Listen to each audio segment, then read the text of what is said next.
Pag nag-bandaging technique. Siguro sa day 4 nyo na magagamit. Ito. Yan ang ating BSI.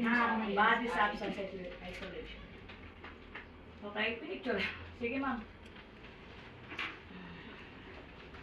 Gusto meron kayo dyan eh. Okay, next. Ito po, part ng ating bandage. Yung mga bandage nyo ay mayroong pangalan. Para pag nag-ano sila, pag nag-bandaging technique kayo.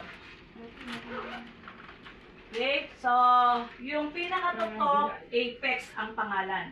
Apex. Then, yung side, end or tail. Yung side. Then, ilalim, base. Then, side ng bandage, and body. Bandage. Okay, sa company nyo, kung gusto nyo mag-reproduce, ang size niyan, 40 by 40 by 60. Dalawang side, 40 inches. 40 inches, 40 inches. Yung base, 60 inches. Yung apex to mid-base, apex to mid-base, 51 inches.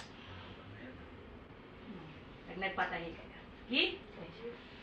So, pag pag nag-bandage kayo bukas or sa isang araw, so ito po yung ating principle. It's snugly fitted. Dapat not too loose, not too tight kapag ka nag-treat na kayo.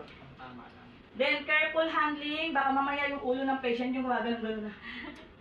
Okay? So, careful. Then, dapat po accurate. Hindi natin natatanggal agad. Then, neat. So, bakit neat? Kasi yung mga tail, guys, makikita nyo yan, parang sungay. Yeah? Yung mga excess na tela, dapat ini-insert natin para mas mukhang malinis. And